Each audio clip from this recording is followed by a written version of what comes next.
Halo kawan-kawan barangan, welcome back with me Sam. Siap menghibur kalian hari ini dengan film pasca apokaliptik. How are you today kalian? Semoga sehat-sehat dan bahagia selalu. Tanpa berlama-lama langsung saja. Inilah Snowpiercer Season 1 episode 5. Awal episode menunjukkan kekuatan dari sang kereta Snowpiercer. Bahtera itu melaju tanpa henti, tetap berada dalam jalur rel dan menerobos apapun di depan sana yang menghadang. Lalu berpindah pada LJ yang sedang dikurung di dalam sel. Pak Rossi ada di sana menjaganya. LJ ini seperti sangat tenang sekali, tidak merasa gelisah ataupun menangis. Bahkan ia terus mengajak Pak Rossi berbicara sambil sedikit menakutinya, memberitahu bahwa Pak Rossi tidak tahu siapa sebenarnya keluarganya. Namun berbeda ketika Melanie dan orang tuanya LJ datang untuk menjemput LJ. Gadis licik itu terlihat menangis dan ketakutan. Aktingnya sangat bagus sekali. Seakan-akan menunjukkan kalau dirinya tidak bersalah. LJ akan disidang nanti. Jadi LJ boleh kembali dulu pada keluarganya sebelum diputuskan apakah LJ bersalah atau tidak.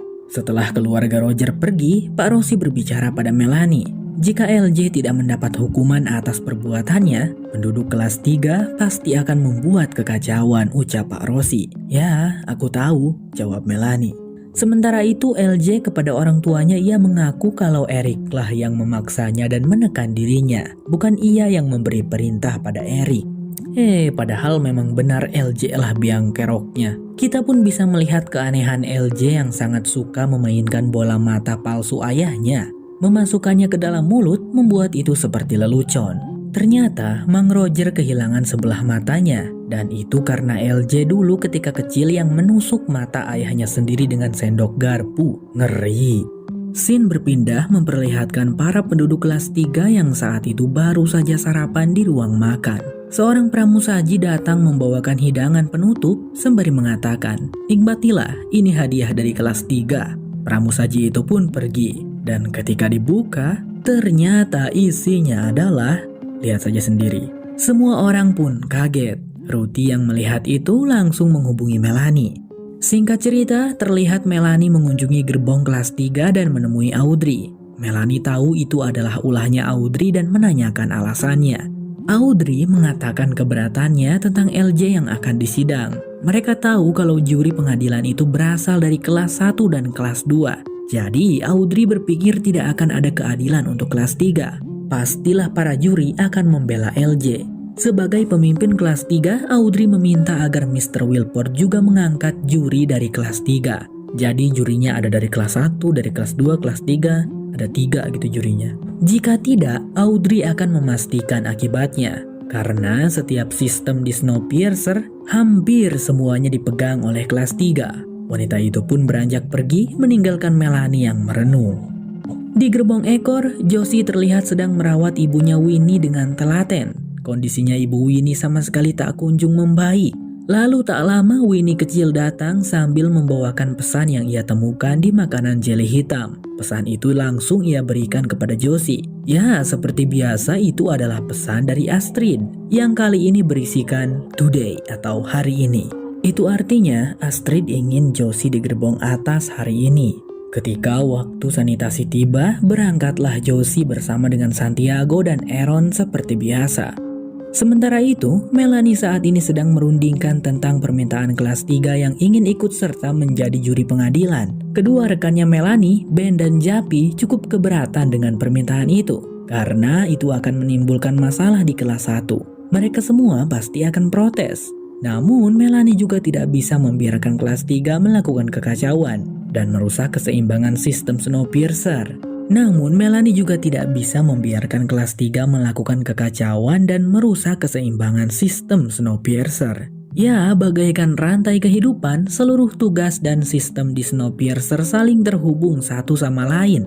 Jika satu saja tidak melakukan tugas dengan benar, maka yang lainnya akan kacau. Singkat cerita, Melanie pun mengumumkan hal tersebut melalui siaran kepada seluruh penumpang. Bahwasanya pengadilan kali ini peraturannya sedikit diubah. Juri pengadilan akan diambil secara acak dari kelas 1, kelas 2 dan juga kelas 3. Nama-nama juri yang terpilih pun dipanggil oleh Melanie. Dari kelas 1 ada Bu Edith yang memang berprofesi sebagai juri Snowpiercer. Dari kelas 2 ada Bu Mary yang berprofesi sebagai guru SD Snowpiercer. Lalu dari kelas 3 adalah Pak Walter yang berprofesi sebagai pembuat kertas Snowpiercer. Para penduduk kelas 3 pun bersorak senang mendengar kabar baik itu. Begitu pula Audrey yang terlihat senang sekali. Name has been drawn randomly.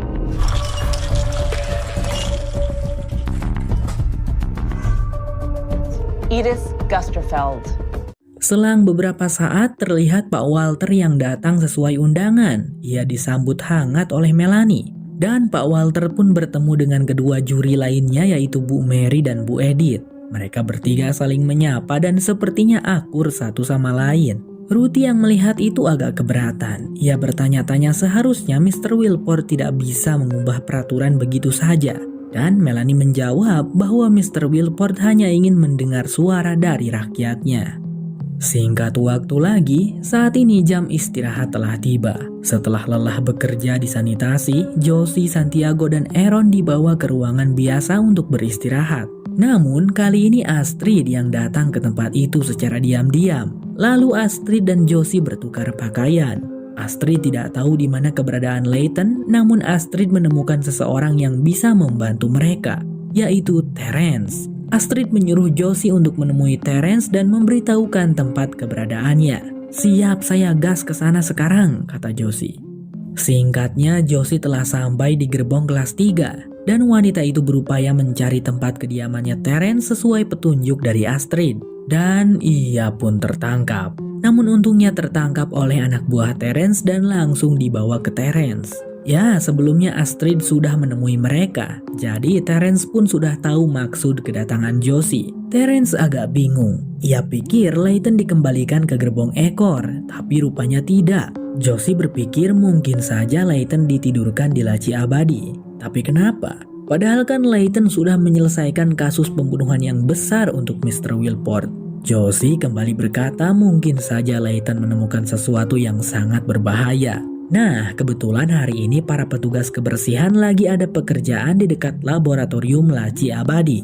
Mereka bisa menyusup ke sana karena hari ini juga untungnya para penjaga akan dikerahkan untuk mengamankan proses sidang LJ. Scene berganti memperlihatkan LJ dan keluarganya yang bersiap untuk menghadiri pengadilan. Roger menenangkan anak dan istrinya. Ia yakin Bu Edith akan memihak pada kelas 1 dan Bu Edith pasti bisa memengaruhi Bu Mary untuk memberikan suara tidak bersalah kepada LJ. Lalu suaranya Pak Walter akan kalah karena hanya satu suara. Ya, mereka sudah optimis LJ yang akan memenangkan pengadilan. Dimulailah acara sidang tersebut. Sidang itu dipimpin langsung oleh Ruthie. Pertama-tama, saksi dipersilakan untuk maju dan memberikan kesaksian mereka masing-masing. Pak Rossi memberikan kesaksiannya. Ia memperlihatkan barang bukti yang mereka dapatkan di kotak perhiasan milik LJ. Sebuah kotak yang berisikan 2 potongan alat kelamin milik kedua korbannya LJ yang diawetkan. Parah men, buat apa LJ itu? Beberapa orang lainnya juga memberikan kesaksian. Di antaranya adalah Bu Janet selaku dokter yang mengurus otopsi jenazah Sandwise, kemudian Jax sebagai orang pertama yang menemukan jasadnya Sandwise, lalu Jinju sebagai orang yang menjadi sandra oleh Eric, dan terakhir adalah Audrey sebagai perwakilan dari para korban. Audrey menuntut keadilan untuk semua kalangan, bukan hanya untuk kalangan kaya. Ia menginginkan keadilan untuk para korban yang berasal dari kelas 3 itu. Di sisi lain, terlihat anak buahnya Terence, kita panggil saja Biois, yang sedang bebersih di koridor depan ruangan lab laci abadi.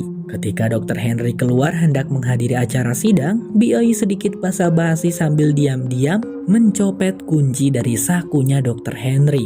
Setelah Dr. Henry pergi, Biois memberikan aba-aba sehingga Terence dan Josie pun muncul. Mereka langsung masuk ke ruang lab tersebut. Biois langsung memberikan kunci-kunci laci kepada Josie. Ternyata tujuan Terence dan Biois hanyalah mencuri obat-obatan dari sana. Setelah selesai dengan urusan mereka itu, Terence dan Ois segera pergi meninggalkan Josie sambil memberi amanat agar Josie jangan sampai tertangkap. Lah terus Layton gimana nyarinya ini? Josie pun protes. "Ya itu mah derita lu," kata Terence. Josie tak bisa apa-apa untuk menghentikan mereka. Wanita itu pun tidak putus harapan dan mencoba untuk membuka satu persatu laci-laci di sana. Dan Josie sangat terkejut saat tak sengaja ia menemukan dua anak kecil dari gerbong ekor yang waktu itu dibawa bersamaan dengan Miles. Kenapa ya anak-anak itu dilacikan? Kembali lagi ke pengadilan. Setelah Audrey selesai, kini giliran terdakwa yaitu LJ untuk memberikan kesaksian. Bisa dilihat bagaimana dengan hebatnya LJ berakting menangis seolah sangat sedih atas kematian Eric dan para korban. Dirinya mengaku bahwa selama ini selalu dikuasai dan dipaksa oleh Eric. LJ mengaku dia hanyalah korban Eric. Dan saat Eric menyiksa Sandwise, ia dipaksa untuk melihat itu semua. LJ juga menambahkan, sebelum meninggoy Sandwise sempat membocorkan satu rahasia karena Sandwise adalah mata-matanya Mr. Wilport. Made me watch him do terrible things. Eric had a power over me and I, just before he died, said that he was an informant. Sean Wise. Melanie tentu saja terkejut mendengar hal itu. Begitupun Ben dan Jappy yang saat ini sedang mendengarkan. Inilah yang sangat ditakutkan oleh Melanie. Akan tetapi dari semua perkataan LJ, sepertinya LJ belum mengetahui rahasia tentang Mr. Wilport yang tidak ada. Dari perkataannya, sepertinya LJ hanya mengetahui rahasia tentang laci abadi. Tapi itu juga sangat berbahaya dan bisa menimbulkan kekacauan di antara para penduduk. Sidang pun ditunda untuk beristirahat sembari menunggu ketiga juri untuk merundingkan keputusan pengadilan tersebut. Beberapa saat kemudian terlihat Melanie yang sedang berbicara dengan Jinju. Jinju sangat dekat dengan Melanie dan sepertinya Jinju juga mengetahui semua rahasia tentang Mr. Wilport dan Melanie. Lantas apakah rahasia dari laci abadi? Ternyata laci abadi itu masih belum layak uji dan masih dalam tahap percobaan. Namun Melanie malah sudah menggunakannya. Itulah rahasia tentang laci abadi. Jika LJ sampai membocorkan hal itu, para penduduk pasti akan protes dan memaksa laci abadi untuk dihapuskan. Jinju pun berkata bahwa mereka tidak punya pilihan lain. Melanie sepertinya setuju dan langsung mengirimkan surat pada Ben dan Jappy di atas sana. Mereka berdua pun terlihat merasakan keputusasaan yang sama dengan Melanie. Kembali kepada Josie yang masih belum menyerah membuka satu persatu laci hingga akhirnya usahanya pun membuahkan hasil. Josie berhasil menemukan Layton yang ditidurkan dan dalam keadaan tidak sadarkan diri. Josie mencoba untuk melepas satu persatu selang-selang yang terhubung ke tubuhnya Layton. Namun hal itu malah membuat Layton kejang-kejang. Di saat yang sama Bastille dan Osweiler yang sedang berpatroli, mereka berdua menemukan pintu lab laci abadi tidak tertutup rapat. Mereka berdua pun curiga dan memasuki ruangan itu, namun tidak menemukan siapapun. Ternyata Josie bersembunyi di dalam laci bersama Layton. Namun sayangnya Layton terus kejang-kejang dan membuat suara. Bastille dan Osweiler langsung tahu ada yang bersembunyi di sana lalu membukanya. Pakeko. Melihat ada penduduk ekor di sana, Osweiler langsung emosi dan berusaha memukuli Josie, berusaha menghajarnya. Anjir, gak suka banget saya sama si Osweiler ini. Cemen sekali mukulin cewek. Bastille berusaha menghentikan. Namun karena Osweiler tidak mau mendengar, Bastille pun memberikan pukulan maut membuat Osweiler pingsan di tempat.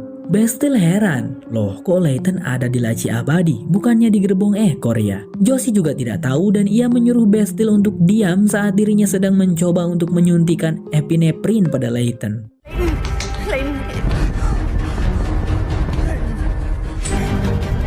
We gotta get out of here now. Kembali ke pengadilan, ketiga juri sudah selesai melakukan perundingan. Dan mereka bertiga pun memutuskan bahwa terdakwa LJ bersalah atas tuduhan terhadapnya. LJ tentu saja sangat panik dan merengek kepada ayah dan ibunya. Namun tak lama berselang sebuah pesan datang dari Mr. Wilport yang sebenarnya adalah dari Ben dan Jappy. Ruthie lalu membacakan pesan itu yang menyampaikan bahwa Mr. Wilport meringankan hukuman untuk LJ karena usianya yang masih muda. Jadi ia hanya dihukum untuk dibimbing bersama keluarganya. Sontak para peserta sidang terutama orang-orang di kelas 3 protes dan tidak terima. Begitupun ketiga juri yang tidak menyangka Mr. Wilport akan membela LJ. Para pasukan penjaga pun diturunkan untuk menertibkan keadaan. Sementara penduduk kelas 1 segera meninggalkan ruang sidang itu.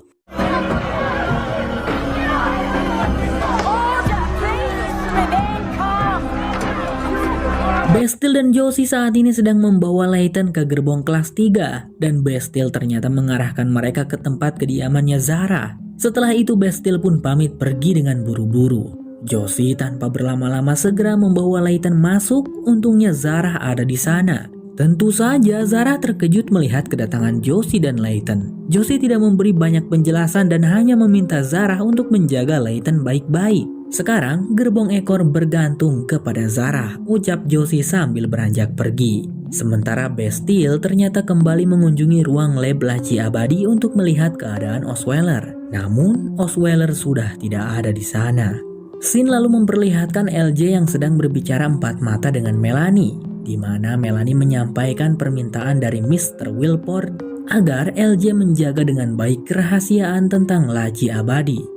LJ tampaknya bukan tipe orang yang suka membocorkan rahasia. Malah LJ berkata bahwa ia juga akan melindungi Mr. Wilford sama seperti Mr. Wilford yang sudah melindunginya saat ini.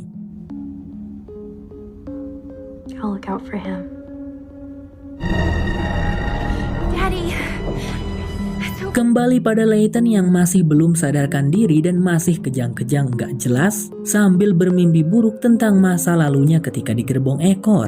Di sana ada Zara yang berusaha memberikan pelukan, kehangatan dan ketenangan untuk Layton sehingga Layton pun akhirnya bentak. Dan Snowpiercer Season 1 episode 4 bersambung. sampai jumpa lagi di episode berikutnya. Bye-bye.